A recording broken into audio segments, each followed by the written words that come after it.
Bound and bleeding in a desolate cellar, Alara watched her world crumble as a cruel collector threatened her sister's life.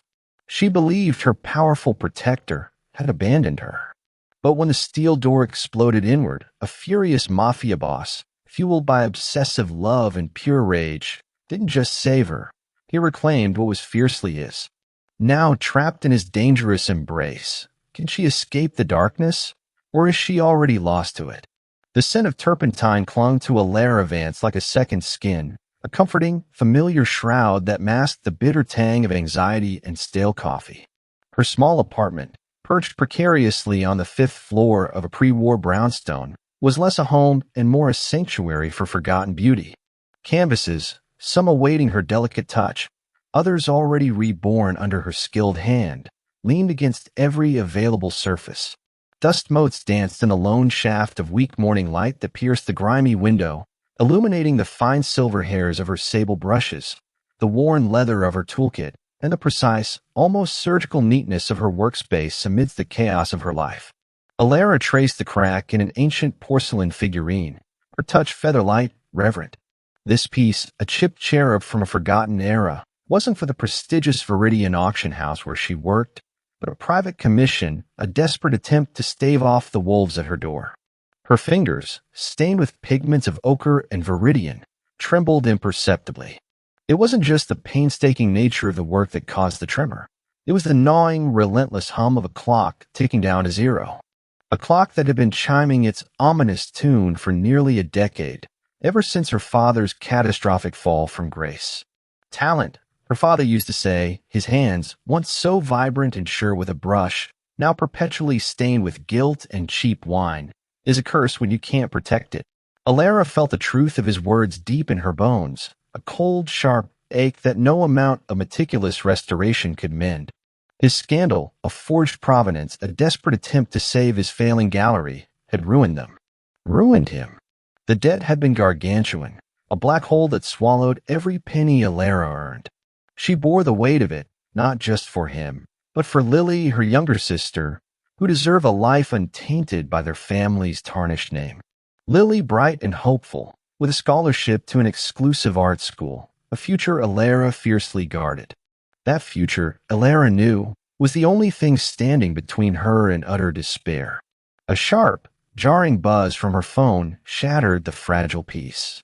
It was an email, short and to the point, its sender's name a vile stain on her screen, Julian Thorne. Alara's breath hitched, a familiar knot tightening in her stomach. Thorne. The name tasted like rust and old money, a potent, corrupting blend. He wasn't just a client of Viridian. He was a shark, circling her, sensing her weakness.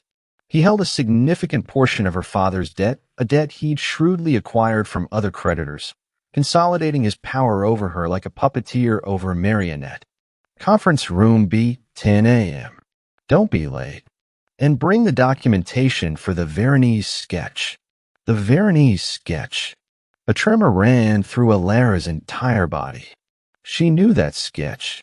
Knew it was a brilliant forgery, a meticulous fake designed to fool all but the most discerning eye. Her eye.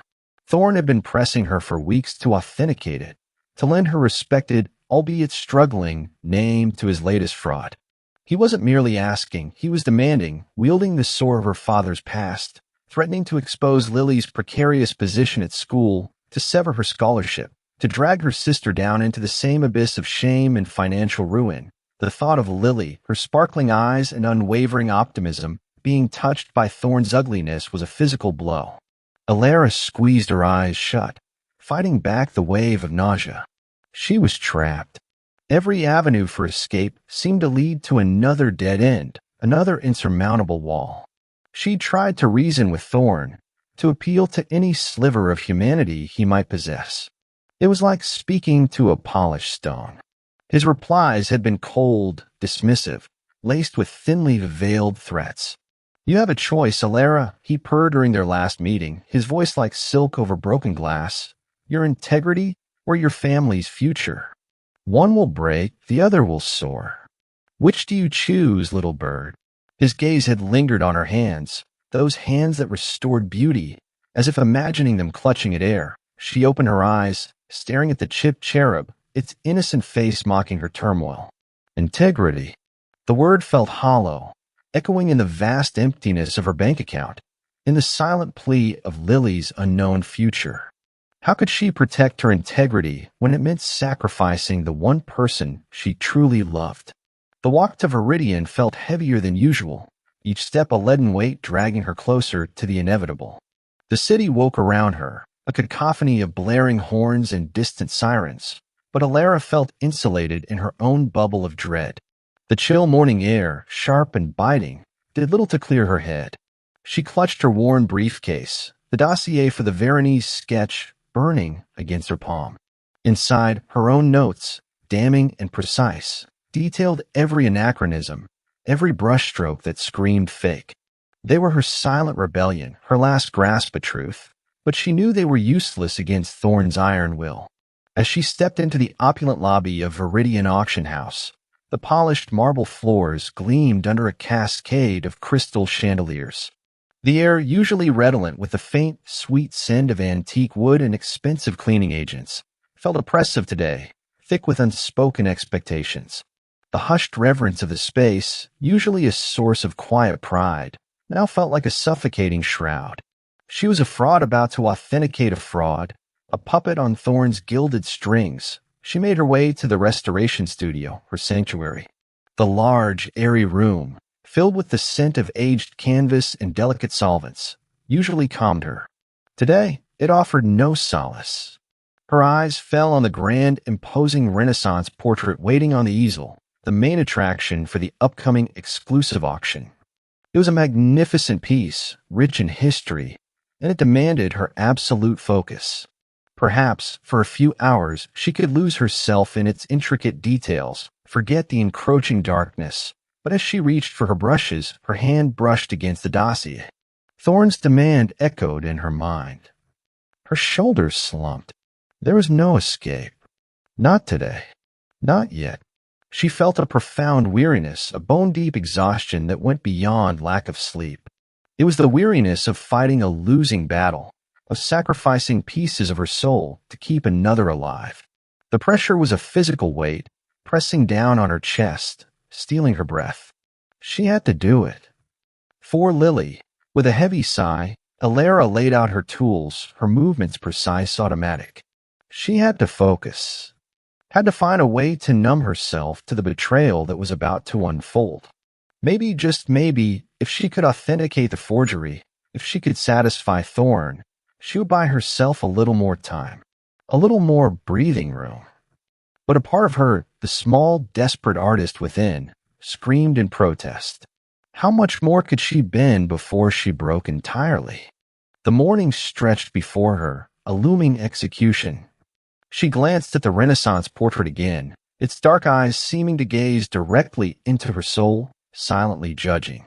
Little did she know, this very painting, the one she sought refuge in, was about to become the unlikely catalyst for a far more dangerous encounter, drawing her into a world she could never have imagined, a world ruled by shadows and an even darker, more compelling force. Her gaze fell to a small, obscured corner of the canvas, almost as if drawn by an invisible thread. A faint, almost imperceptible discoloration beneath centuries of grime. A detail she hadn't noticed before, a whisper of a secret waiting to be unveiled. A shiver, not of cold, but of premonition, ran down her spine. The day had only just begun. The muted hum of the ventilation system was the only sound Alara allowed herself, a low, steady drone against the frantic beat of her own heart. She returned to the Renaissance portrait, its rich, dark hues a welcome distraction from the looming shadow of Julian Thorn. The artwork, a solemn depiction of a forgotten duke, commanded attention with its almost unsettling realism. Alara's trained, I moved over the centuries-old canvas, scrutinizing every crackle, every faded stroke, seeking not flaws, but the echoes of time. The delicate scent of linen and aged oil, the very breath of history, filled her lungs, a temporary balm to her frayed nerves. She picked up a microfiber cloth, barely damp with a specially formulated solvent, and began her meticulous work on the Duke's elaborate velvet doublet. It was here, in the darkest folds of the fabric, that her fingers encountered an anomaly. A subtle, almost imperceptible raised texture, incongruous with the smooth-aged surface of the paint. Her brow furrowed. This wasn't a defect. This was deliberate. Heart thrumming against her ribs, a nervous bird trapped in a cage, Elara reached for her jeweler's loupe, its powerful magnification bringing the anomaly into sharp, startling focus. Beneath layers of grime and old varnish, tiny symbol, almost like a stylized letter are intertwined with a serpent, was etched, not painted, into the canvas itself. It wasn't part of the original composition. It was hidden, concealed, a whisper from the past. What is this? The question burned in her mind, eclipsing even Thorn's threats for a breathless moment. The symbol felt ancient, dangerous, a secret deliberately buried. It wasn't a conservator's mark. It felt darker, more profound. A tremor, colder than the solvent on her fingertips, ran through her. Her breath hitched. This wasn't just art. It was a cryptic message sealed within time. Just as the significance of her discovery began to unfurl, a soft, almost imperceptible click echoed from the heavy oak doors of the studio. It was too soft for Mr. Henderson, the gallery manager, whose every movement was an orchestral production of nervous rustles and mumbled apologies. Alara's head snapped up, her hand instinctively closing around the loop. The door swung inward with a deliberate, unhurried grace. Light from the opulent corridors spilled into the studio, momentarily silhouetting a figure. Then he stepped inside. Domenico Dom Rossi. The name, whispered in hushed tones throughout the city, had always conjured images of dark power and untouchable wealth. The reality was more devastating. He wasn't merely tall. He was an edifice of controlled strength, his broad shoulders filling the doorway. His suit, a flawless expanse of charcoal wool, spoke of bespoke tailoring and fortunes beyond measure. The subtle scent of something primal and expensive oud, perhaps, mingling with a hint of crisp linen, preceded him, enveloping the studio in an intoxicating aura. Alara felt the shift in the air, a palpable pressure that pressed down on her lungs, making it hard to breathe. He moved with a predator's quiet confidence, his footsteps making no sound on the polished concrete floor, yet the entire room seemed to vibrate with his presence. Her gaze, against her will, was drawn to his face. Sharp, aristocratic cheekbones, a jawline that looked carved from granite. And his eyes.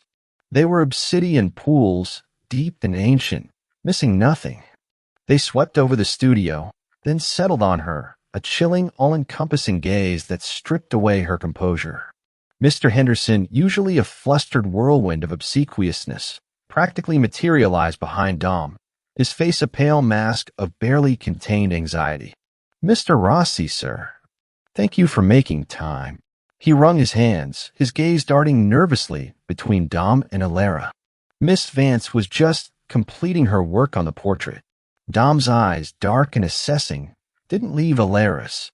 She felt an unsettling heat crawl up her neck, a primal awareness she desperately tried to suppress. He didn't speak immediately, allowing the silence to stretch, taut and heavy, between them. It was a power play, a silent assertion of dominance that Alara recognized with a terrifying clarity. She clutched the loop tighter, her knuckles white. "The painting," Dom finally said, his voice a low rumble, rich and smooth, like aged whiskey. It commanded attention, reverberating through the space, demanding her full focus. He moved closer to the easel, not touching, but circling it, his gaze dissecting every brushstroke, every shadow. "It has history." Alara swallowed, finding her professional voice despite the tremor in her hands. "Indeed, Mr. Rossi. A fascinating piece. The provenance points to the early 16th century, likely a northern Italian master." She tried to sound attached, academic, anything to mask the frantic beat of her heart. His eyes, unnervingly perceptive, flicked from the canvas to her face, lingering on the faint smudges of paint on her cheek. "And you, Miss Vance, what history have you uncovered within it?" His question was soft, almost a whisper, yet it felt like a direct probe into the frantic mystery thrumming within her. He knew. Or at least he sensed something. A cold sweat pricked her skin. Had he seen her discovery? No, it was too well hidden. He was merely sharp, far sharper than any of Thorne's cronies. Only the usual challenges of time and previous, less delicate restorations, she managed, forcing a polite, professional smile she didn't feel. Dom's lips curved, a faint, almost imperceptible twitch that could have been amusement, or something far more dangerous. "Mr. Henderson," he said, turning slightly, his voice still low, but with an edge of steel that made the manager visibly flinch. "I find I require a more private viewing." For the remainder of the evening, Henderson spluttered, a strangled sound escaping his throat. "But, Mr. Rossi, we have Mr. Dubois scheduled in 45 minutes, and then the Contessa at 7. The slots are quite—" Dom raised a single, immaculately manicured hand. The movement was small, yet it halted Henderson mid-sentence, silencing him with an almost surgical precision. "Cancel them. Reschedule. Inform them that my time is not negotiable." His voice was utterly devoid of emotion, a flat declaration of absolute authority. Then he added, almost as an afterthought, "And secure the perimeter. No interruptions." Henderson bowed, a ridiculous, jerky movement. "Of course, Mr. Rossi." "Immediately." "Anything you wish, sir." He scurried out, his footsteps pattering quickly down the corridor, leaving an echoing silence in his wake. Alara stared, utterly stunned. He hadn't just requested a private viewing. He had commanded it, bought out her entire evening, her entire schedule, with a casual wave of his hand. The sheer, unadulterated power emanating from him was suffocating, intoxicating. It was a force she had never encountered, a blatant disregard for anyone else's schedule, anyone else's demands. It was a world entirely antithetical to her own, a world where money spoke, yes, but presence roared. She felt an odd, disconcerting pull towards him, a dangerous fascination. He was a creature of darkness, a wolf in bespoke clothing, yet there was something undeniably captivating about the absolute control he exuded. Fear warred with a strange, unsettling curiosity. Dom turned back to her, his dark eyes piercing, locking onto hers with an intensity that stole her breath. He knew she had found something. He knew. And now she was alone with him. Completely, terrifyingly alone. He took a single step closer, then another, until the subtle scent of oud and danger filled her senses, drowning out the familiar tang of turpentine. "Now, Miss Vance," he said, his voice a silken thread of command, his gaze dropping to her tightly clenched hand. "Show me what you found." Alara's fingers, still gripping the loop, felt suddenly numb. The room had shrunk, the vastness of the studio replaced by the claustrophobic space between them. His power was a palpable weight, pressing in, demanding compliance. She felt a shiver, a delicious blend of fear and something she couldn't yet name, course through her. There was no escape. Not from him. The heavy oak doors of the studio closed with a soft thud that vibrated through the floorboards, an ominous finality. Alara stood frozen, her heart a frantic drum against her ribs. The small, antique loop, symbol of her secret discovery, was still clutched in her hand. Domenico Rossi, a man carved from shadow and steel, stood before her, his obsidian gaze fixed on her like a predator's. The air, thick with the scent of oud and anticipation, crackled with unasked questions. "Now, Miss Vance," Dom's voice, a low, dangerous purr, broke the silence. "Show me what you found." His words were not a request, but a command, devoid of any room for refusal. Alara's breath caught. The symbol felt like a burning coal in her palm. Every instinct screamed at her to deny, to lie, to protect her newfound secret. But looking into those fathomless eyes, she knew evasion was useless. He had seen the subtle shift in her demeanor, sensed the tremor in her hands. He saw everything. Slowly, her fingers uncurled. She extended the loop, her hand trembling almost imperceptibly as she held it out. Dom took it, his fingers brushing hers, a fleeting contact that sent a jolt, cold and electric, through her arm. His skin was warm, firm, a stark contrast to the icy dread that gripped her. He turned the loop, angling it towards the faint etching on the Duke's doublet. His gaze sharpened, a tiny muscle flexing in his jaw. A serpent intertwined within her, he murmured, his voice laced with a dangerous recognition. An old symbol. Hidden well. He looked up, his eyes piercing hers. What do you know of it, Miss Vance? Alara swallowed, her throat suddenly dry. Nothing, Mr. Rossi. I've never seen anything like it. It's not part of the original work, not a restorer's mark. It feels clandestine. She hated the slight tremor in her own voice, the betraying sign of her fear. Dom handed back the loop, his expression unreadable. Clandestine indeed. He paused, his gaze sweeping over her face, as if peeling back layers of composure. And Thorn, what of him? He has a keen interest in this painting, yes? Her blood ran cold. How did he know? The question hung heavy in the air, unanswered but undeniably present. Thorn's name, once a private terror, was now an open secret in the presence of this man. Her mind raced, a frantic scramble for self-preservation. She couldn't confess to Thorn's demands for forgery. That would expose her father's past, taint her own name irrevocably. Just then her phone, tucked deep in her apron pocket, vibrated once, a sharp, insistent tremor. Alara flinched, pulling it out with a hand that shook openly now. An unknown number. She looked at Dom, a silent plea in her eyes. He merely nodded, a minute inclination of his head that gave her reluctant permission. She answered, holding the phone to her ear. Hello. A raspy whisper, thick with menace, scraped across the line. Little Alara. So busy playing with old masters, neglecting your living treasures. It was Thorn.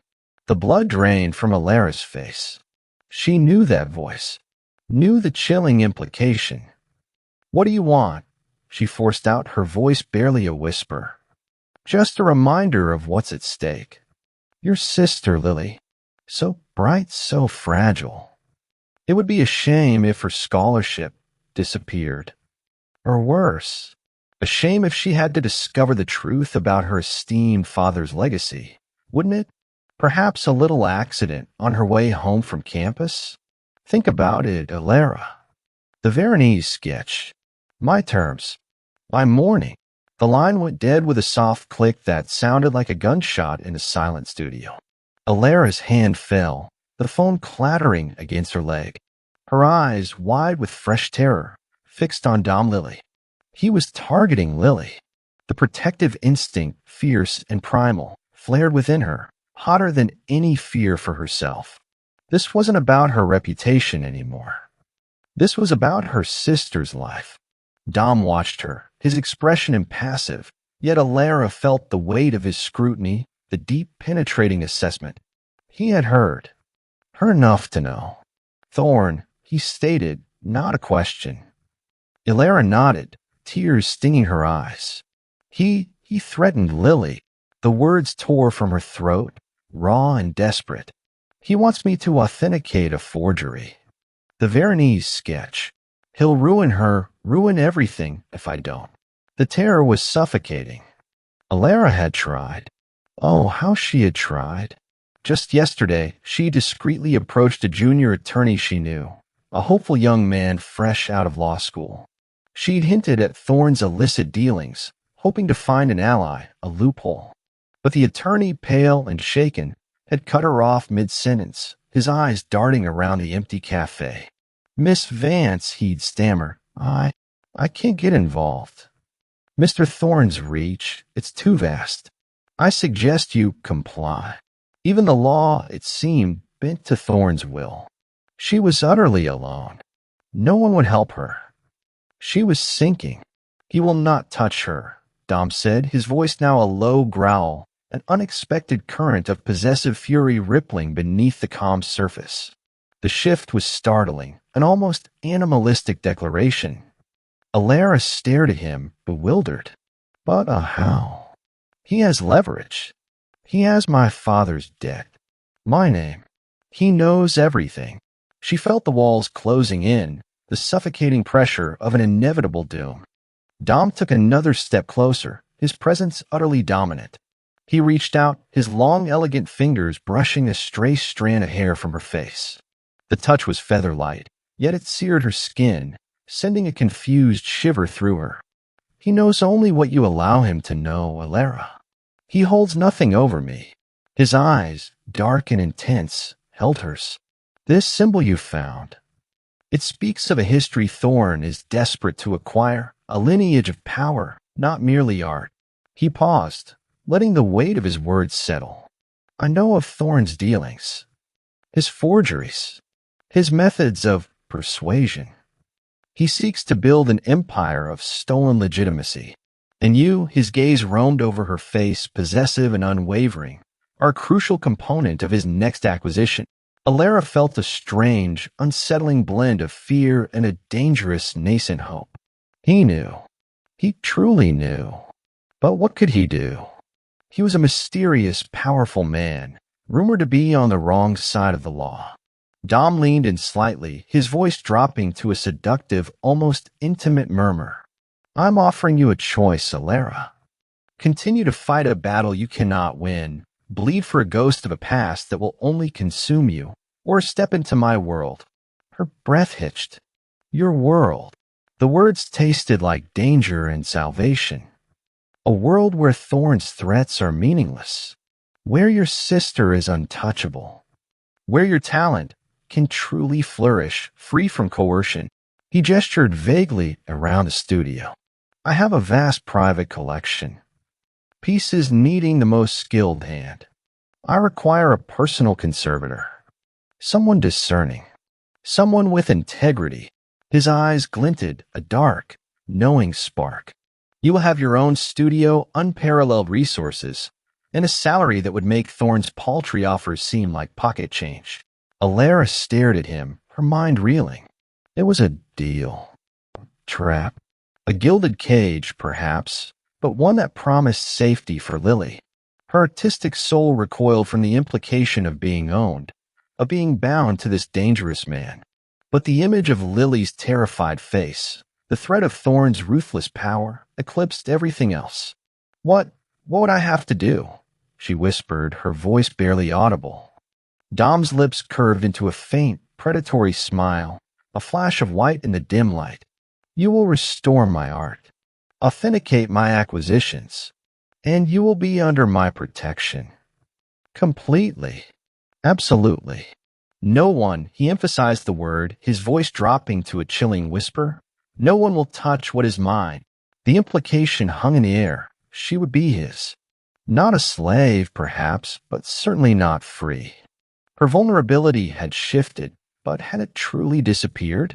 Or was she simply trading one master for another, a more dangerous, more compelling one? The inevitability of it settled over her, heavy and inescapable. She had no other choice. Thorn would destroy Lily. Dom, for all his terrifying power, promised to save her. She looked into his eyes, searching for any hint of deceit, any flicker of cruelty that wasn't tempered by that strange possessive care. She found none, only a resolute, unwavering determination. And Lily, she asked, her voice cracking. Her safety, is it guaranteed? Dom reached out, his thumb gently stroking her jawline. The touch was electrifying, disarming. When you are mine, Alara, he said, his voice a low, possessive growl, everything connected to you becomes mine to protect, including your sister. She will be safer than she has ever been. The words were a brutal declaration of ownership, yet they brought a strange sense of relief, a fragile hope blossoming in the desolation of her fear. The choice was stark, utter ruin, or a dangerous salvation. For Lily, for the fragile hope of a future untainted by Thorn, she would choose the gilded cage. I accept, Alara said, the words feeling alien on her tongue, a vow to a devil she didn't fully understand. Dom's smile widened, a subtle, chilling triumph. Good. You will move into my estate by tomorrow morning. My driver will collect you. Bring only what you cherish. The rest can be acquired. He turned, his gaze sweeping over the dusty studio, dismissing her old life with a casual wave. He paused at the door, his silhouette framed by the corridor light. And the symbol, Ilera. We will delve into its secrets together. For now, consider this a new beginning.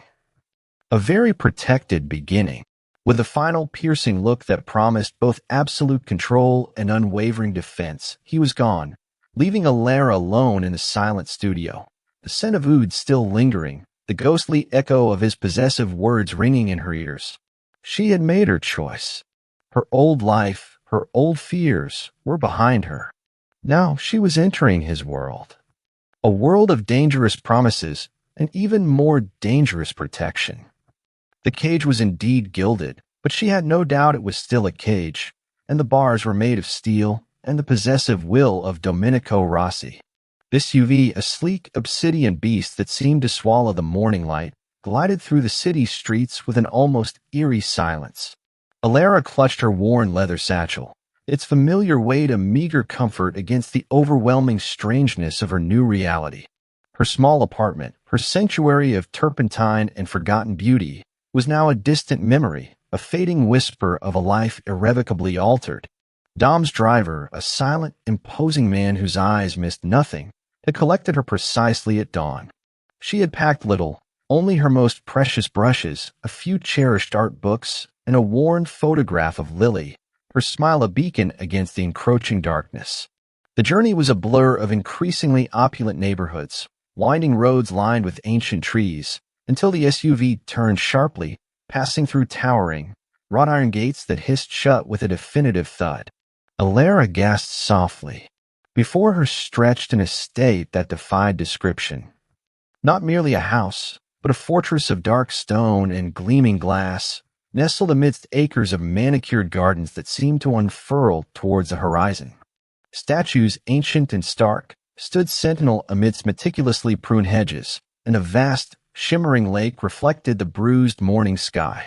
The air here was different, cleaner, laced with the scent of damp earth and blooming roses, a stark contrast to the city's exhaust fumes. This was her gilded cage, and it was breathtaking. The driver led her through grand halls, echoing with hushed reverence. Marble floors, polished to a mirror sheen, reflected the soaring ceilings adorned with intricate frescoes. Antiques, each piece a silent testament to centuries of wealth and taste, stood artfully arranged. It was a museum, a mausoleum, and a home all at once. Ilera felt ridiculously small, her sensible clothes and paint-stained fingers a jarring note in this symphony of opulence. Her heart hammered with a blend of awe and apprehension. She was no longer just an art restorer. She was a new acquisition in Domenico Rossi's dangerous collection. Her studio was not merely a room, but an entire wing. Sunlight streamed through floor-to-ceiling windows, illuminating a vast, airy space where every imaginable tool, pigment, and ancient text a conservator could ever dream of lay meticulously arranged. A custom-built easel stood at the ready, its polished wood gleaming. Rare solvents, imported from obscure European ateliers, lined custom shelving. Bookshelves overflowed with priceless tomes on art history, chemistry, and obscure techniques, many of which Ilera had only ever read about in academic journals. It was a dream, a true paradise for her craft, almost obscenely generous. Dom was waiting for her there. He stood by the massive windows, a silhouette against the verdant gardens, a phone pressed to his ear, his voice a low, indistinguishable murmur. He wore a crisp white shirt, the sleeves rolled to reveal forearms corded with muscle, and tailored dark trousers. The aura of contained power was even more potent here, in his domain. He ended the call, his gaze, dark and unreadable, sweeping over her as she entered.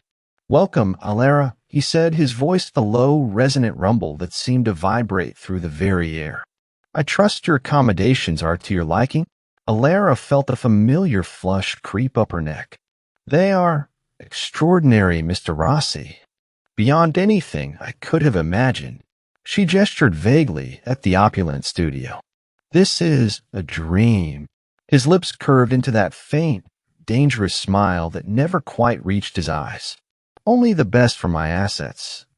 Your first task is to familiarize yourself with a collection. My staff will provide you with anything you require. He gestured to a meticulously organized workstation. You may begin with the Florentine triptych in the main gallery. It requires a delicate touch. He offered no further instruction, no pleasantries, only a clear directive, a silent assertion of his expectations. He was efficient, ruthless even in his generosity. Alara felt a subtle current of resentment flicker. She might be under his protection, but she was still a hired hand, an object of his control. Yet, a part of her, the artist, thrummed with excitement.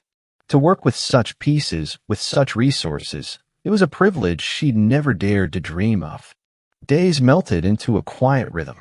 Alara immersed herself in Dom's vast collection, a treasure trove of forgotten masters and avant-garde wonders. The Florentine triptych, a masterpiece of chiaroscuro, demanded every ounce of her concentration. She spent hours, sometimes late into the night, lost in the delicate dance of restoration, the turpentine and linen her only companions. She saw Dom sparingly, mostly during brief, silent meals in the cavernous dining room, or when he would unexpectedly appear in the studio, his presence a sudden, jarring jolt to her solitude. He never commented on her work, only observed, his dark eyes following her movements with an unnerving intensity. She felt his gaze, a physical weight on her skin, and sometimes a strange heat would bloom in her chest, a confused fluttering she refused to acknowledge. One afternoon, a subtle detail caught her attention. A small, almost imperceptible discoloration on the corner of the Florentine triptych's frame. It spoke of a secret compartment, a hidden space she knew hadn't been documented. Her fingers, trained to notice the slightest deviation, traced the outline. More secrets, she thought, a thrill of intrigue mixed with trepidation. This estate was riddled with them. That evening, a phone call from Lily. Alara's heart always leaped when she saw her sister's name. Alara. Guess what? Lily's voice, usually laced with the anxieties of a struggling art student, was unusually buoyant. My scholarship just got an anonymous boost, enough to cover all my materials, and a new apartment closer to campus with better security. Can you believe it? My old landlord was being such a creep. I was worried about walking home at night. Alara's breath hitched. Better security. The words echoed with chilling familiarity. An anonymous boost. She remembered Dom's casual assurance. She will be safer than she has ever been. It wasn't a coincidence. It was him. He had intervened. He had protected Lily.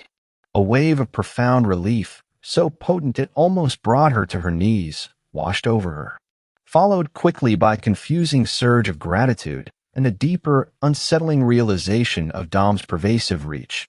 That's wonderful, Lily, Alara managed, her voice thick with emotion. She couldn't tell Lily the truth, could never burden her with the dangerous web she was now entangled in. You deserve it. After the call, Alara stood by the studio window, gazing out at the lake, its surface rippling under the gentle evening breeze. A subtle comfort, warm and insidious, began to seep into the fear. Dom's ruthlessness, his absolute control, was a terrifying thing, but was also a shield. For Lily, and for her. This man, this mafia boss, was making good on his promise. He was keeping them safe. But at what cost? The next day, Dom found her in the library, a vast cavernous room filled with the scent of aged leather and paper. She was meticulously examining a rare, almost mythical edition of Seneni's Il Libro dell'Arte, a treatise on Renaissance painting techniques she'd only ever dreamed of holding. You've been seeking this, he said, his voice startling her from her intense focus. He stood in the doorway, framed by towering bookshelves, a silent observer. For your research on egg tempera. The missing chapter, I believe. Alara turned, the heavy tome cradled in her arms. Her eyes widened. How did you know? She had only mentioned it once, a passing comment to herself while working, an almost subconscious lament about the missing piece of her research. He merely arched a dark eyebrow. a silent testament to his omnipresent awareness. My resources are extensive, Alara. What aids your work aids my collection. He moved further into the room, his gaze sweeping over the countless volumes. Is there anything else you require for your pursuits? A strange warmth blossomed in her chest. It wasn't just about the art, about his collection. It was her pursuit. He saw her passion, acknowledged it, supported it. This was not the tyrannical control of Thorn, stripping away her soul. This was different. Dangerous, yes, but also undeniably alluring. Their eyes met across the laden tables of the library. The silence stretched, thick with unspoken thoughts. Alara felt a blush creep up her cheeks under his unwavering gaze. She was a woman in a man's world, a world of power and shadows, and she was inextricably linked to its master. There was a raw, undeniable longing in the air, a simmering tension that pulled at her, confusing her. Was it fear? Or something far more primal, a recognition of strength, of safety, of a dangerous desire she dared not name? Later, as rain lashed against the studio windows, Alara sat by the fireplace, sketching in her notebook. She could hear the faint, distant sounds of the estate, the quiet hum of machinery, the soft tread of unseen staff. A silver tray appeared by her side, placed there by a silent maid, bearing a steaming mug of her favorite Earl Grey tea, infused with lavender, just as she liked it. A detail she hadn't explicitly requested, but had once idly mentioned.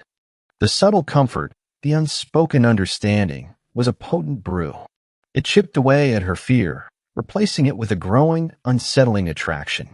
Domenico Rossi was a mafia boss, a man of violence and absolute control. Yet he saw her, truly saw her, in ways no one else ever had. He anticipated her needs, protected her loved ones, and nurtured her deepest passion. He was building not just a cage, but a sanctuary, and she was its most cherished inhabitant. The gilded bars of her new reality were becoming less visible, obscured by layers of comfort, luxury, and a strange, potent affection she couldn't deny. But as she took a sip of the fragrant tea, the delicate porcelain warm in her hands, a sudden sharp memory of Thorn's cruel smile flashed in her mind. He was still out there. And a sanctuary, no matter how gilded, was still vulnerable to the wolves outside its walls. She felt a shiver, a cold premonition, knowing that this fragile peace was merely the calm before a far greater storm. The rhythm of Alara's new life had settled into a deceptive calm. Days blurred into a symphony of delicate brushstrokes and the rich, contemplative silence of Dom's private studio. The pervasive scent of solvents and aged canvas was now mingled with the faint, expensive aroma that clung to the estate itself, polished wood, rare flowers, and the subtle, lingering trace of Dom's oud. Lily, thriving in her secured apartment, called frequently, her voice bubbling with newfound freedom and artistic ambition. Alara found a fragile peace in this gilded cage, a quiet gratitude blossoming in her heart for the terrifying man who had built it.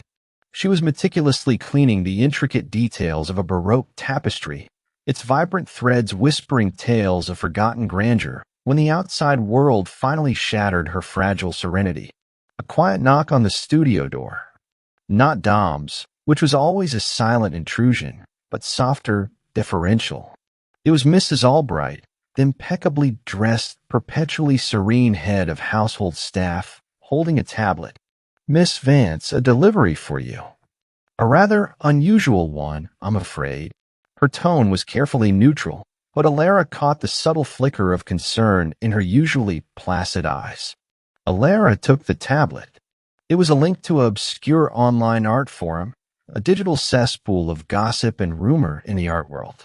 Her stomach dropped like a stone as she saw the headline, "Viridian's Virtuoso," or Veronese's Vixen. The mysterious rise of Alara Vance and the shadow of forgery. The article, poorly written but venomous, dredged up her father's decade-old scandal, twisting truths and fabricating lies. It hinted darkly at her own involvement in dubious authentications of Viridian, subtly implying she was a co-conspirator in a larger forgery ring. A blurred, unflattering photograph of her, taken outside the auction house, was prominently displayed, making her face synonymous with deceit. Or it had to be him. His twisted revenge, a public smear campaign. A wave of suffocating panic washed over her. Her hands trembled so violently she almost dropped the tablet. Her carefully constructed facade of professionalism, her hard-won reputation, now shattered by a single malicious digital stroke. The bitterness, the injustice, was a physical ache in her chest. All her life, she had fought against this ghost, against the stain of her father's mistake. And now, Thorne was dragging her back into the abyss. Mrs. Albright, Alara managed, her voice a reedy whisper. Is this accessible to anyone? Mrs. Albright's lips thinned. It appears to be a rather unsavory. Blog Miss Vance. We intercepted it before it could gain wider traction. However, it seems to have been distributed to several key Artworld publications, though none have run it yet. She paused, her gaze softening slightly. Mr. Rossi has already been made aware. The name was both a relief and a fresh source of dread. He would see this as a challenge, an attack on his property. She imagined his dark, uncompromising fury. But what would he do? Before Alara could fully process the first blow, her personal phone, usually silent within the estate's secure network, vibrated with alarming urgency. It was Lily. Alara. Oh my God, you have to hear this. Lily's voice was thin, laced with a fear Alara hadn't heard since the days of Thorne's initial threats. I just got a voicemail. From an unknown number. It's disgusting. It said if you don't stop digging into the Veronese thing, they'd make sure I was the next lost masterpiece, hinting at an accident on my way to class tomorrow. Alara, I'm so scared. I saw a man outside my apartment earlier, just watching. He looked familiar. Alara's breath hitched, a choked sound of pure agony.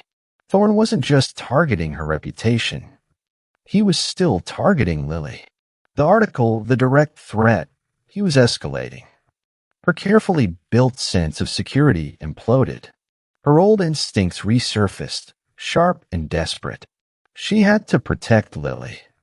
She had to fix this herself. Lily, listen to me. Alara's voice was a desperate rasp. You need to stay inside. Do not leave your apartment. Call your roommate. Make sure someone is with you. I'm going to handle this. But how? Alara, what can you even? Alara ended the call, her hand shaking so badly she almost dropped the phone. Handle it? How? Her mind raced, a frantic, useless scramble. She thought of calling her old lawyer, the one who had so meekly refused her. She thought of contacting Viridian's legal team, begging them to take down the article to issue a statement. But the junior attorney had already shown her how easily Thorne could crush opposition. She was powerless.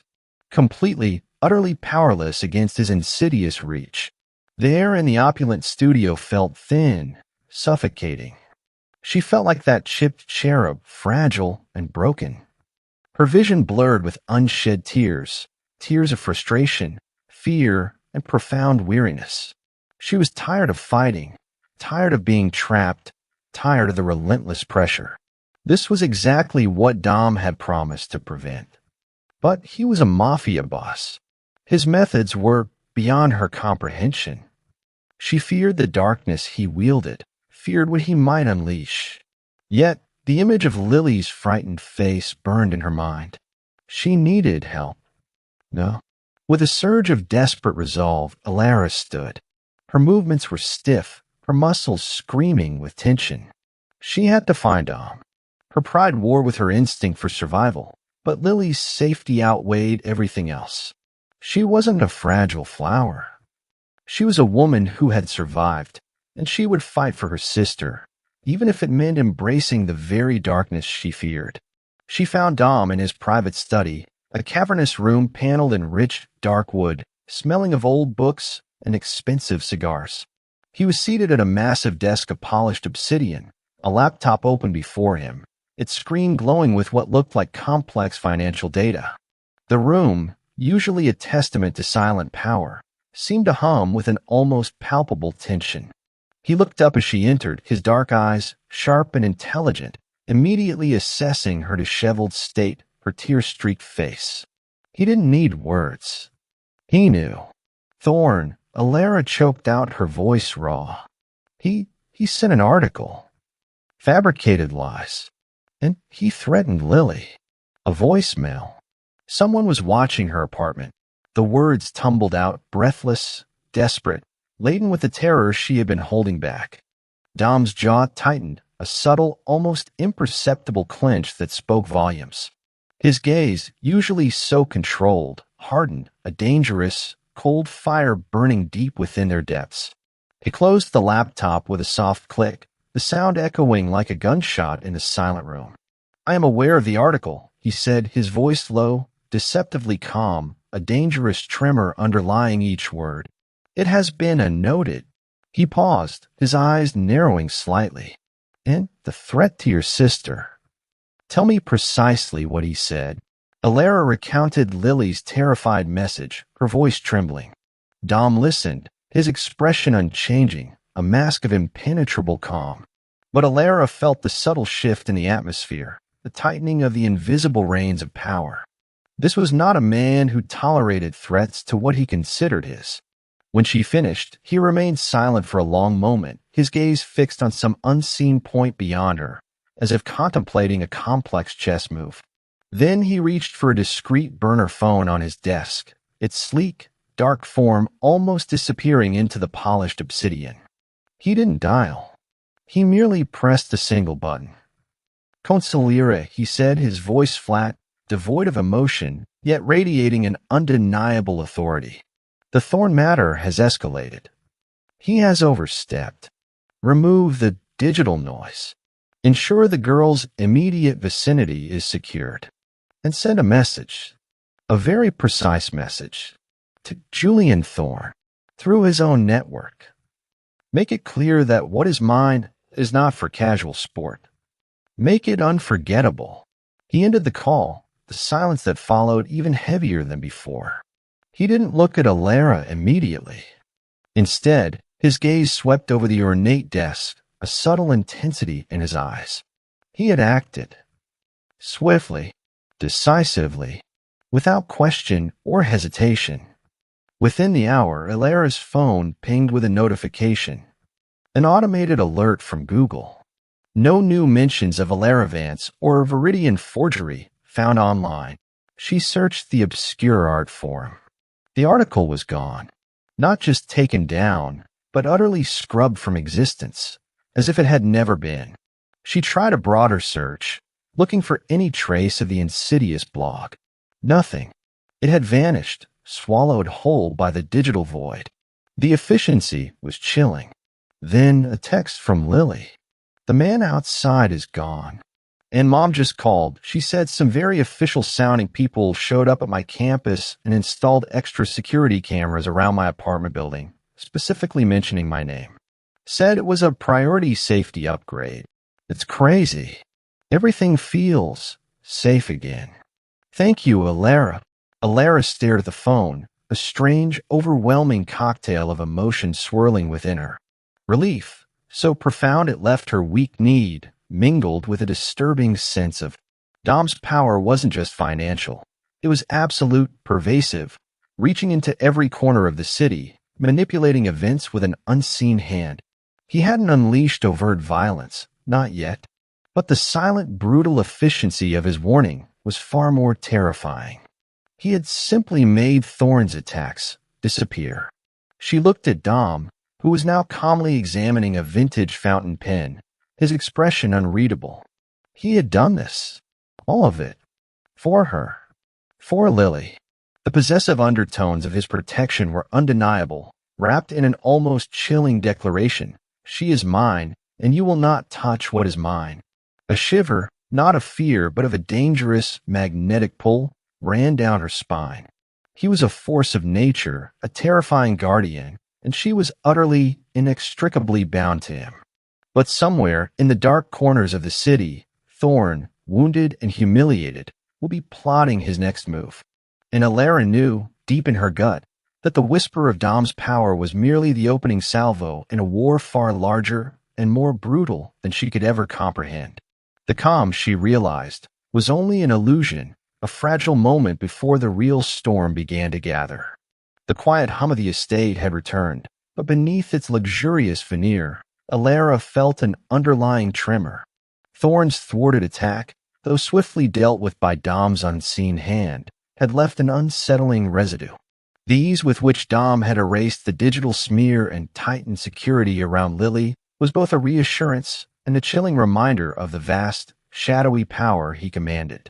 Alara still worked diligently in her studio, immersing herself in the delicate dance of restoration, but her senses were heightened, acutely aware of every distant hum, every shift in the wind that whispered through the ancient trees outside. She was safe, yes, but her safety was interwoven with the very fabric of danger. She found herself seeking out Dom, not consciously, but drawn by an invisible thread.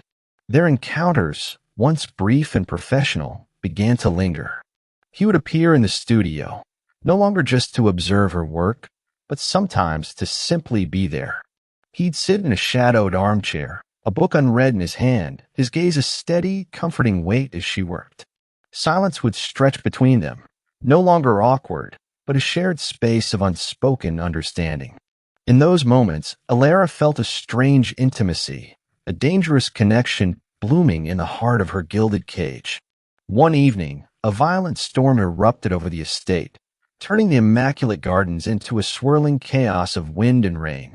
Lightning cracked across the sky, momentarily illuminating the vast grounds, followed by thunder that rattled the very foundations of the old stone mansion. Alara, uneasy with the ferocity of the tempest, sought refuge in the expansive library, drawn to the comforting scent of old paper and leather. She was curled on a plush velvet sofa, a forgotten novel open in her lap, when the power flickered, then died, plunging the room into an inky blackness. A sudden sharp crack echoed from somewhere deeper within the house, distinct from the thunder, followed by a muffled shout. Alara's heart seized. Fear, cold and visceral, spiked through her. This wasn't the storm. This was something else. She scrambled to her feet, her hands reaching out blindly in the darkness, a primal instinct to run, to hide. Suddenly, a hand closed around her arm, firm and warm, anchoring her. "Stay here," a low voice commanded, tight with an unfamiliar urgency. It was Dom. He hadn't been there a second ago. He moved through the absolute darkness with an unnerving confidence. A faint click and small, powerful tactical flashlight beam sliced through the gloom, revealing his face. His jaw was set, eyes sharp, scanning the shadows. He held a sleek, dark pistol, its cold steel gleaming menacingly in the beam. He wasn't in his usual tailored suit, but a simple dark shirt, sleeves already rolled. What was that? Alara whispered, her voice barely audible over the roaring wind outside. "Stay." "Here," he repeated, his gaze locking with hers, a silent, unyielding command. "Don't move." He moved, a swift, dark blur, towards the sound. Alara, against her every rational instinct, couldn't obey. The fear for Lily, the fear of Thorn, had been replaced by a new, more immediate terror, fear for him. She crept to the library doorway, peering into the inky depths of the central hall. The flashlight beam cut through the blackness, revealing overturned furniture, shattered glass from a broken vase, and a dark stain blooming on the polished marble floor. Then she saw him. Dom was crouched, his back to her, an imposing wall of muscle and suppressed rage. He was speaking in low, clipped Italian into a secure earpiece, his voice taut with a dangerous intensity. His other hand was pressed firmly against his side, just above his hip. And through the fabric of his shirt, Alara saw it. A dark, spreading patch, a cruel blossom of crimson. He was hit. Her breath hitched. The image was devastating. This invincible man, this force of nature, bleeding. A vulnerability she had never imagined. All the fear she had felt earlier evaporated, replaced by a surge of pure, desperate concern. He ended the call, his body rigid, then slowly straightened. He turned, and his eyes met hers across the darkened hall. For a fleeting second, the impenetrable mask he usually wore slipped. There was pain, deep and raw, etched around his eyes, and a flicker of something else, surprise, perhaps, at her presence. "I told you to stay," he said, his voice a low growl, but there was no real anger in it. "You're bleeding," Alara retorted, her voice trembling despite her efforts to control it. She moved towards him, ignoring his command, her hand reaching out instinctively. He flinched, not from pain, but from her touch. He caught her wrist, his grip firm but not bruising. "It's nothing. Nothing." She gestured wildly at the spreading stain. "That's not nothing. Who did this?" Dom's lips thinned. "An old score. Bad timing. They used the storm for cover." He released her wrist, his gaze sweeping the now darkened hall again. "My men will secure the perimeter. But for now, you need to be out of sight. My office." He started to move, a slight hitch in his powerful stride. Alara saw the effort it took, the white-knuckled grip he had on his own pain. He was not invincible. He was a man vulnerable to steel and betrayal, just like anyone else. This realization, far from diminishing him, made him terrifyingly human. They reached his office, another expansive room filled with dark wood and the hushed weight of power.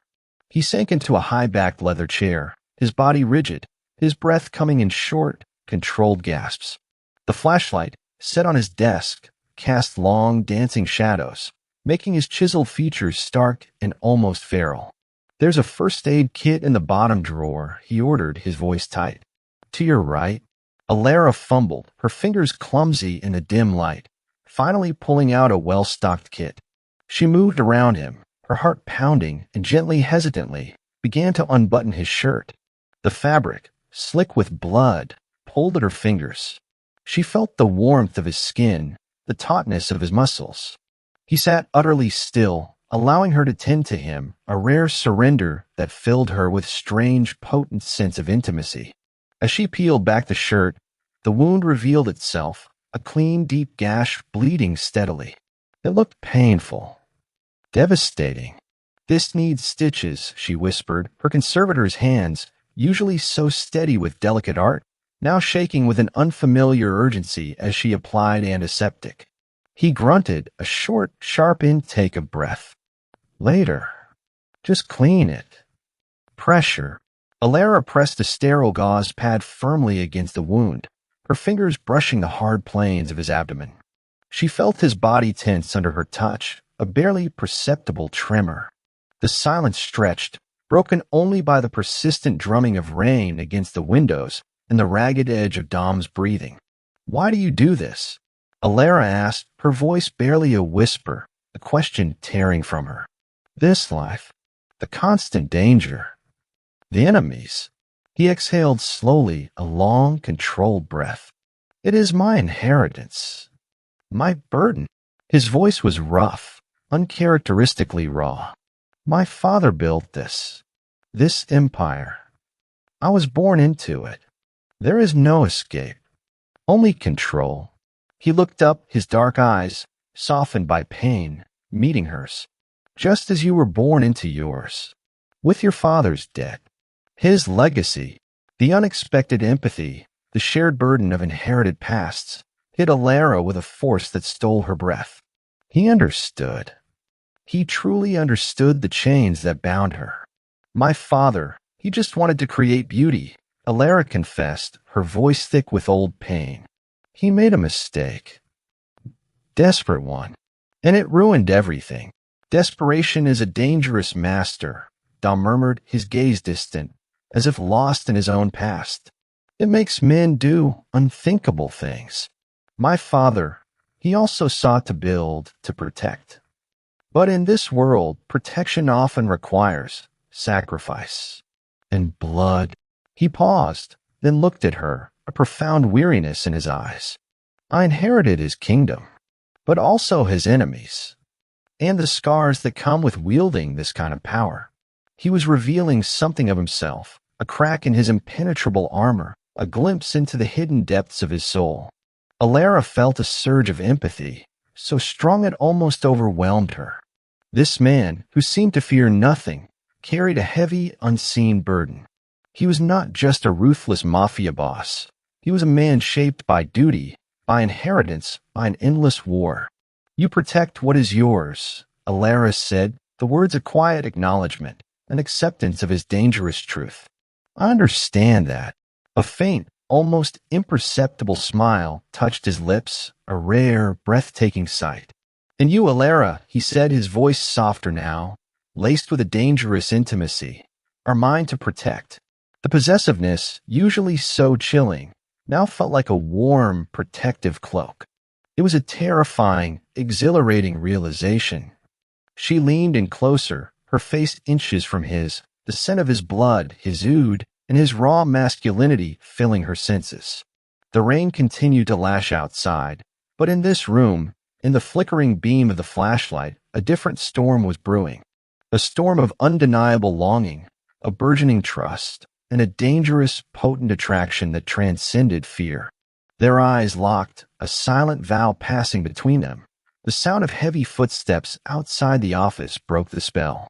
The door burst open, and a formidable man, broad-shouldered and armed, appeared, followed by a flurry of other figures. Dom's men. Marco, his consigliere, his face a mask of grim concern. "Boss, are you all right?" Marco's voice was sharp with urgency. Dom's hand, still pressing against his wound, tightened around Alara's. His eyes, dark and unwavering, never left hers. "Secure the perimeter. Sweep the grounds. Find every last rat.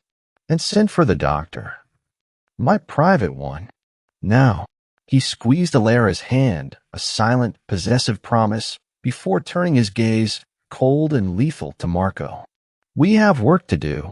Alara, still reeling from the raw intimacy of their shared moment, felt a profound shift within her. She was no longer just an art restorer in a gilded cage. She was a woman inextricably tied to this dangerous man, a woman who had seen the cracks in his armor, and in doing so had found a dangerous, thrilling connection she now craved. The world outside was still violent and unforgiving, but she was no longer alone in it. And she knew, with a certainty that both thrilled and terrified her, that her journey into Dom's world had only just begun. The bond was deepening, drawing her into a dance with a devil she was rapidly falling for, a dance where the stakes were higher than she could ever have imagined. The days following Dom's injury were a blur of hushed activity and unspoken tension. His wound, though deep, was not life-threatening, but it had forced him to retreat further into the shadows, his presence a more potent, more dangerous hum beneath the surface of the estate. Alara had continued her work, but her focus was often fragmented, her mind replaying the intimate, vulnerable moments shared in his office. The memory of his hand in hers, his eyes softened by pain, his quiet confession of inherited burdens, it had woven itself into the fabric of her thoughts, deepening the dangerous connection she felt. She found herself watching him, seeking out the subtle shifts in his demeanor, the rare, almost imperceptible moments when the impenetrable mask of the mafia boss slipped, revealing the complex, wounded man beneath. Yet a new sense of unease had begun to creep in. Whispers of a new player in the city's underworld reached the estate, an enigmatic figure known only as the Collector. This individual was rumored to deal in information as much as illicit art, often destabilizing existing power structures with precise, devastating blows. Thorn, disgraced but not yet broken, had gone eerily silent, a silence that pricked at Alara's nerves, far more unsettling than his previous bluster. One crisp autumn morning, Alara received an urgent email. It appeared to be from Lily, her sister, detailing a sudden, catastrophic problem with her scholarship.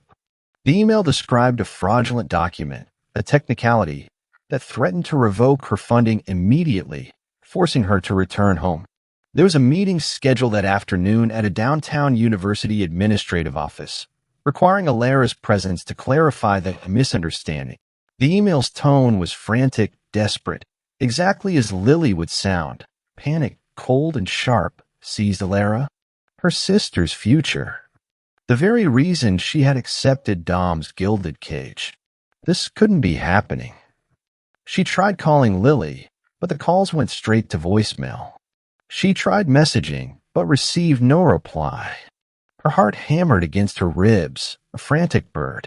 This felt too much like Thorne's insidious work, a calculated strike at her most vulnerable point.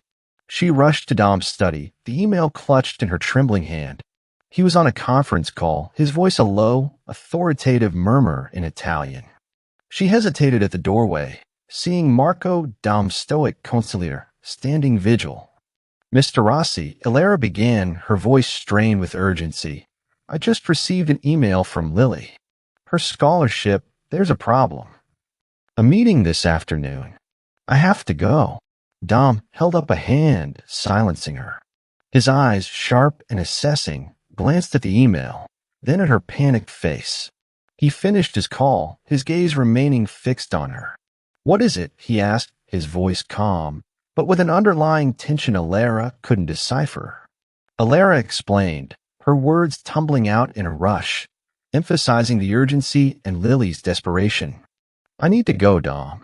I have to fix this. For her. Dom's jaw tightened. He looked at Marco, a silent, meaningful exchange passing between them. Then he turned back to Ilara. It's a trap, Ilara. Thorne is using the collector. He wants you out of this estate. His voice was low, firm, edged with a dangerous certainty. Ilara's breath caught. Trap? She stared at him, bewildered, her mind struggling to reconcile his words with the frantic plea in Lily's email. No, it's Lily. She's in trouble. She needs me. You promised she would be safe. The desperation in her voice was raw, bordering on accusation. Dom rose, his height intimidating, his presence radiating an almost suffocating authority. She is safe.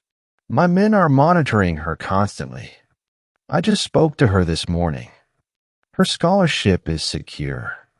There is no meeting. The words struck Ilara like a physical blow. Her sister was safe. The email was a lie. A meticulously crafted, agonizingly believable lie. But if Lily was safe and the email was a trap, then Dom had known. Known about the false alarm, known about the deceptive lure. And he hadn't told her. He had let her panic. Let her feel that crushing despair, that fear for her sister. A cold, bitter wave of perceived betrayal washed over her, chilling her to the bone. You knew, she whispered, her voice laced with accusation. You knew this was a lie, and you let me believe Lily was in danger. The intimacy they had shared, the fragile trust that had begun to blossom, felt like a cruel mockery. He had been testing her, manipulating her. Dom's expression remained impassive, but his eyes, usually so dark, held a flicker of something she couldn't quite decipher. Annoyance? Impatience? I needed to see if you would follow your instinct, Ilara. To see how you would react to his bait. It was a test of his reach, not of your sister's safety. A test. Ilara's voice rose, cracking with indignation and hurt. My sister's well-being is not a pawn in your games, Dom. You used my deepest fear against me. The reality of her situation slammed into her with brutal force. She was nothing more than an asset, a pawn to be tested and controlled in his dangerous world. The gilded cage had suddenly become a prison, its bars forged not of steel, but of his calculated manipulation. Marco stepped forward, his expression grim. Miss Vance, this is how we operate. You are an asset now. Every threat is analyzed. Every move is calculated. Ilara ignored him, her gaze locked on Dom. And what about me? She demanded, her voice trembling with a potent mix of anger and profound hurt. What about my feelings? My fear? Do they mean nothing to you? Dom took a step towards her, his voice dropping to a low, dangerous murmur. Your feelings are precisely why I must protect you, Ilara. Your instincts, while admirable, would have led you straight into Thorne's hands. And you think this, Ilara gestured wildly around the opulent, yet now suffocating study, this constant surveillance, this manipulation is protection? It's another form of entrapment, Dom. You're no different from Thorne. You just hide your chains behind a more expensive facade. The words tore from her, bore of despair and a profound sense of betrayal. The sanctuary she had cautiously begun to trust felt utterly, irrevocably stolen. A muscle twitched in Dom's jaw. His eyes narrowed, a cold fire burning in their depths. You will regret those words, Alara.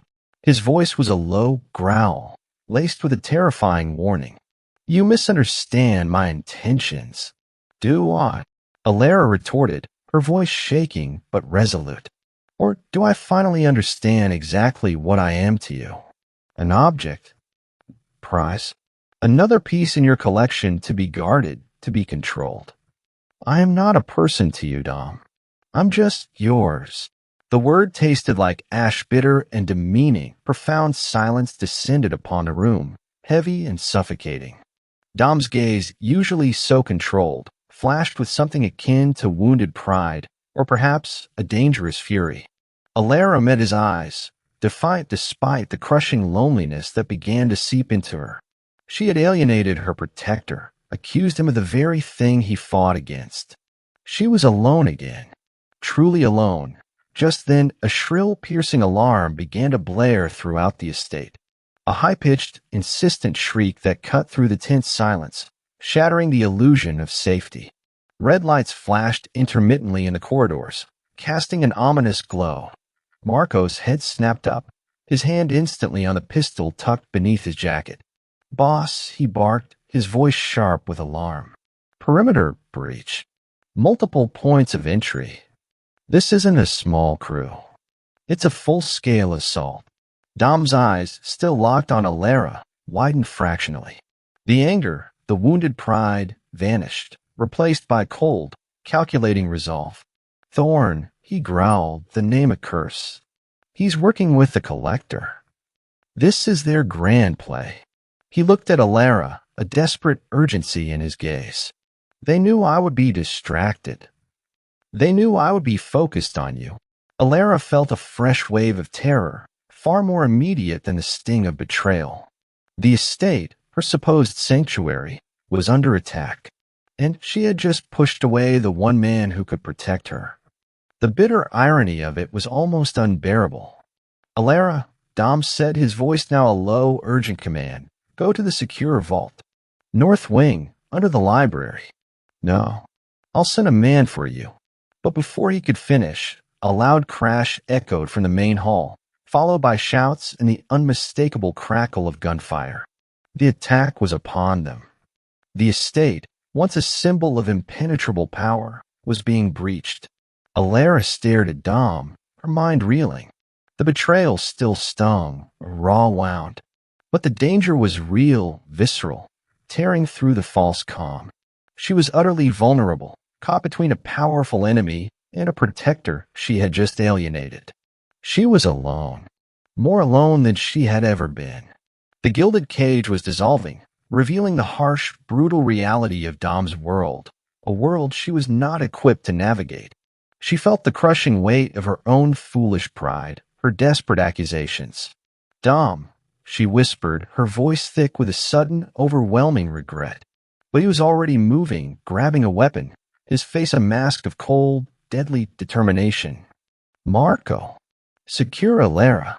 Get her to the vault. Now. His voice echoed with frantic urgency as he turned, preparing to face the encroaching threat. The study door burst inward, splintering wood, and a half-dozen masked men, heavily armed, swarmed in. Thorn was among them, his face a cruel, triumphant sneer. Well, Alara, Thorn sneered, his eyes glinting with malicious satisfaction. Looks like your mafia prince isn't quite as invincible as you thought. And you, Rossi, his gaze flicked to Dom, who stood defiant, pistol raised. You're losing your touch. Distracted by a pretty face, were we? Before Dom could react, a heavy blow from behind sent him reeling. He stumbled, a guttural groan escaping his lips, his head snapping back.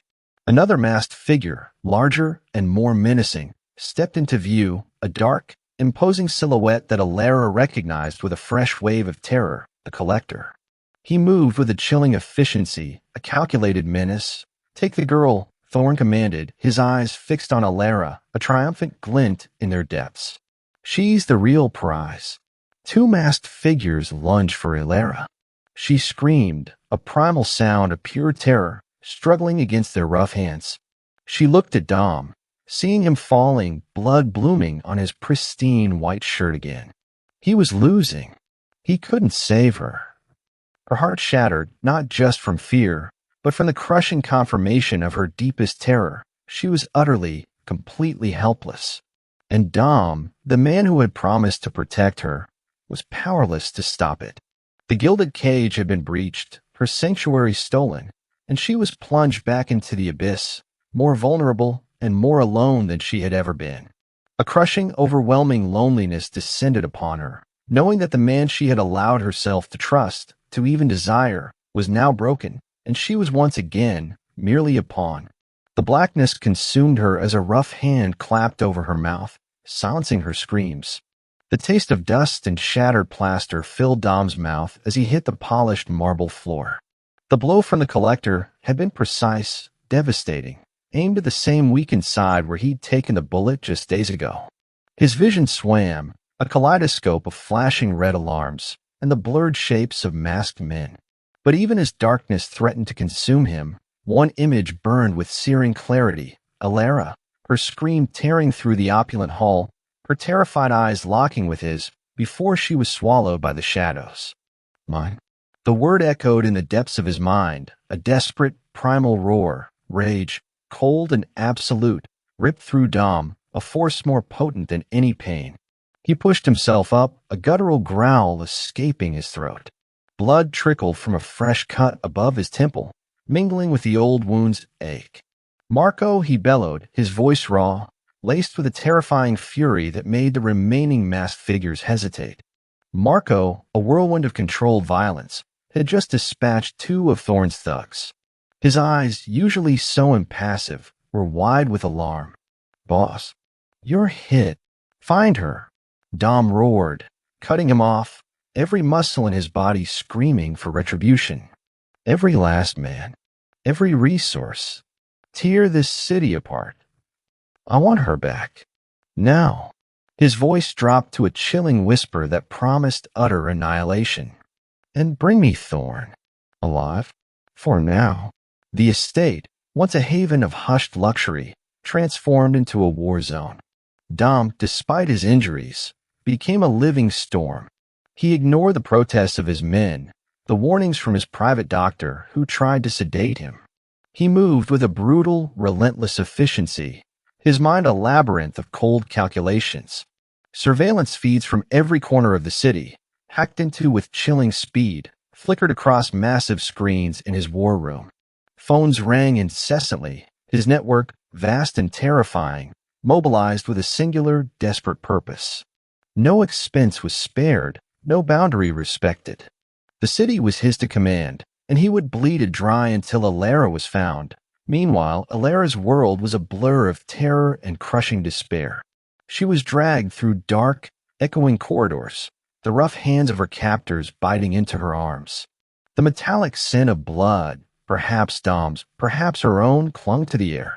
She was eventually thrown, roughly, into a cold, damp cellar. The air was thick with the smell of decay and stale concrete. A single, flickering bulb cast grotesque shadows, revealing rusted pipes and forgotten detritus. She was alone again, truly alone. Bound to a chair, her wrists chafed raw by coarse rope, Thorn appeared in the doorway, his face illuminated by the flickering bulb, a cruel, triumphant sneer marring his features. Well, well, little bird," he purred, his voice oozing with satisfaction. "Looks like your gilded cage wasn't so secure after all. Your mafia prince failed you, didn't he? All that talk of protection. Empty words." Alara glared at him, defiance warring with the cold tendrils of fear. "He will come for me," she spat, her voice raspy. Thorn merely laughed, a grating, unpleasant sound. "Oh, I'm sure he'll try. But by then, it'll be too late. You see, the collector and I have a proposition. You will authenticate a very special piece for us, a master forgery that will destabilize the entire art market. And in return, your dear sister, she might just get to keep her life. He leaned in, his breath sour. But first, you'll watch as we dismantle everything Rossi holds dear. Starting with you. The despair was a suffocating weight. Dom had betrayed her, hadn't he? Let her be taken. Used her as bait. The bitter words she had flung at him in his study, "You're no different from Thorn," echoed in her mind, a crushing confirmation of her ultimate vulnerability. He had promised safety, but delivered only a more elaborate trap. The pain of that perceived betrayal was almost as crippling as the physical fear. She was just another piece in his dangerous game, and she had lost. Hours bled into an eternity. Alara huddled in the cold, her body aching, her spirit teetering on the edge of oblivion. She imagined Lily, safe, oblivious, and a fresh wave of agony washed over her. She had failed her sister, but somewhere in the heart of the city, Dom was a force unleashed. His fury was a tangible entity, ripping through the meticulously built facades of the underworld. Marco, a shadow at his side, fed him intelligence, each fragmented piece of breadcrumb leading through the dark. Interrogations were swift, brutal, yielding answers with terrifying efficiency. A minor pawn in Thorn's network, broken by Dom's sheer intensity, finally cracked, revealing the location, an abandoned industrial complex by the Forgotten Docks, a place where art and illicit trade often converged. "Prep the team," Dom commanded, his voice a low growl, his eyes like chips of volcanic glass. He had changed into tactical gear, sleek and dark, a firearm holstered at his hip. The blood on his shirt had been roughly bandaged, but the pain was a distant hum, drowned out by the roar of his rage. No witnesses. No mercy. "And I lead." Marco nodded, his face grim. "It's a suicide mission, boss. Heavily fortified. Thorn and the Collector are expecting you." "Good." Dom snarled, his lips peeling back in a feral grin. "Let them expect." They won't be expecting this. The industrial complex loomed out of the swirling fog off the river, a skeletal silhouette against the bruised sky. The air reeked of brine, rust, and something metallic that tasted like fear. Dom moved like a ghost, leading his elite team, each man a reflection of his own ruthless efficiency. The complex was a maze of rusted machinery, decaying warehouses, and flickering halogen lights. Gunfire erupted, sharp and sudden, as Dom's men engaged Thorn's perimeter guards. Dom, however, bypassed the main assault. He knew Thorn. Knew he would have a personal lair, a secure chamber where he held his most prized possessions. And Alara was his most prized possession. He moved with a primal, terrifying instinct, driven by an obsession that eclipsed all else. His ears, honed by years in the shadows, picked up the faint, distant echo of a woman's cry. Alara. He found her in a large, grimy storage area, tucked away behind stacks of crates. The flickering bulb cast a sickly yellow glow on her pale face, her eyes wide with terror as Thorn, a smirk on his face, brandished a crude, rusty knife, tracing its tip along the delicate curve of her jaw. The Collector, a towering, menacing figure, stood guard, his gaze cold and watchful. "Looks like your prince is late, little bird," Thorn sneered, pressing the blade just enough to draw a thin bead of blood. "Such a shame." Alara flinched, a whimper escaping her lips. Despair, absolute and crushing, threatened to overwhelm her. This was it. This was the end. Just as Thorn raised the knife higher, ready to make his point, the heavy steel door to the storage area exploded inward with a deafening crash. Splintered metal and concrete dust filled the air. Dom stood framed in the wreckage, a dark, avenging angel, his eyes blazing with a cold, terrifying fire that seemed to scorch the very air. He held a silenced pistol, its barrel still smoking. Adrenaline surged through Alara's veins, a jolt of pure, unadulterated shock. Dom. He had come. Thorn recoiled, his face blanching, the knife clattering to the floor. Rossi. Dom didn't speak. He didn't need to. His presence was a declaration, a promise of absolute, devastating retribution. His gaze, lethal and unwavering, locked onto Alaris. In that instant, she saw it, not just a protector, Not just a mafia boss, but a man driven by a raw, consuming possessiveness, a fierce, undeniable love that transcended all logic, all danger. His eyes held a terrifying devotion, a silent vow to destroy anyone who dared to touch what was his. The collector, quick and agile, moved first, lunging at Dom, a wicked blade flashing in his hand. Dom didn't flinch. He moved with a brutal, almost inhuman speed, deflecting the blow, his pistol barking once, twice. The collector grunted, stumbling back, clutching his arm, blood blooming on his dark tactical suit. He was formidable, but Dom, fueled by a rage born of despair and love, was unstoppable. Thorn, pale and trembling, lunged for Alara, trying to use her as a shield. But Dom was faster. He moved with the precision of a predator, a blur of dark motion. He slammed into Thorn, a vicious, bone-jarring blow that sent the man sprawling. Thorn cried out, clutching his ribs, his face contorted in agony. Dom stood over Thorn, his pistol aimed steadily at the man's head. His voice, when he finally spoke, was a low, guttural growl that sent shivers down Alara's spine. "You dared to touch what is mine. You dared to threaten her. You dared to betray me." Each word was a hammer blow, laced with an escalating fury. "There is no hell deep enough for what you deserve." Alara, still bound to the chair, watched in terrified awe. This was the true Dom. The ruthless, brutal, utterly dangerous man she had glimpsed only in shadows. But for her. All for her. And in that terrifying, exhilarating moment, the perceived betrayal dissolved, replaced by a fierce, undeniable love that mirrored his own dark devotion. He was not just saving her, he was reclaiming her. Suddenly, the collector, despite his wound, lunged again, a desperate final attack, aiming a kick at Dom's head. Dom reacted with lightning speed, turning, deflecting, and unleashing a flurry of brutal, precise strikes that sent the larger man crashing through a stack of wooden crates. The collector lay motionless, buried under splintered wood. Dom turned back to Thorn, who lay whimpering, clutching his shattered ribs. He kicked the knife, sending it skittering across the floor. He didn't use the gun. This was personal. He grabbed Thorn by the lapels, lifting him effortlessly, his face inches from the terrified man's. "You will wish you had died quietly, Thorn, because I decide how you pay. And you will pay for every single tear she shed."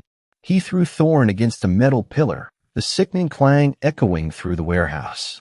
Thorn crumpled to the floor, barely conscious. Dom then turned to Alara, his eyes softening, the primal fury still simmering but now directed outward. He moved to her, his movements swift, efficient. He cut the ropes binding her wrists, his fingers gentle against her raw skin. He pulled her into his arms, possessive, almost crushing embrace. Her face was buried against his chest, inhaling the scent of his ood, his blood, and the raw power that was uniquely him. "Alara," he murmured, his voice rough with emotion. "My Alara, you are safe now." His hands cupped her face, tilting it up. His gaze was fierce, possessive, burning with an unspoken vow. "No one touches what is mine." And then he kissed her. It was a kiss born of terror and relief, of raw passion and possessive triumph. A kiss that claimed her utterly and irrevocably amidst the chaos and the lingering scent of violence. But the fight wasn't over. Distant sirens, growing louder, pierced the night. Marco's voice, sharp and urgent, echoed from outside. "Boss, we have incoming." Heavy resistance breaking through the north flank. Dom pulled back, his eyes still burning, but a cold, tactical light re-entered them. He held her close, one arm wrapped protectively around her waist, the other reaching for his pistol. He scanned the broken door, the shadowy depths of the warehouse. The collector was still down, but this wasn't their only threat. Thorn might be neutralized, but others were still fighting. Alara was safe, but they were still in danger. "Stay close," he growled, pulling her against his side, his body a formidable shield. He aimed his pistol at the doorway, his eyes narrowed, ready to face the next wave of attack. He had reclaimed his prized possession, but he would need to fight his way out of this hell to keep her. Sometimes, the most exquisite art isn't found on a canvas, but etched within the human spirit. Alara's journey reminds us that the deepest wounds often become the most profound catalysts for transformation. Have you ever felt trapped by a past you didn't choose, defined by a debt that wasn't yours, or fear that your worth was somehow diminished by the shadows of others? Her story is a testament to the quiet strength that resides in all of us, a fierce resilience that refuses to be extinguished, even when forced to betray what we hold dear. Dom, in his own dangerous way, showed us that love isn't always gentle. Sometimes it's a storm, a possessive, unyielding force that shatters cages and demands absolute freedom for the one it claims. It's a reminder that true protection isn't about being shielded from the world, but about finding someone who will stand in the fire with you, who sees your deepest flaws and broken pieces and treasures them as part of the masterpiece you are becoming. Your past doesn't define your future. Your vulnerabilities aren't weaknesses. They're the cracks through which a more powerful, more authentic love can finally shine. If Alara's fight for integrity and belonging resonated with the quiet battles you've been fighting, if her journey of finding redemption in the most unexpected, dangerous embrace touched your soul, then know you are not alone. There's a community here that believes in the transformative power of love and the enduring strength of the human heart. Share your truth. Hit the like button to tell us you found a piece of yourself in her story, and subscribe to join a family that knows even in the darkest romance, hope always finds a way to paint a new beginning.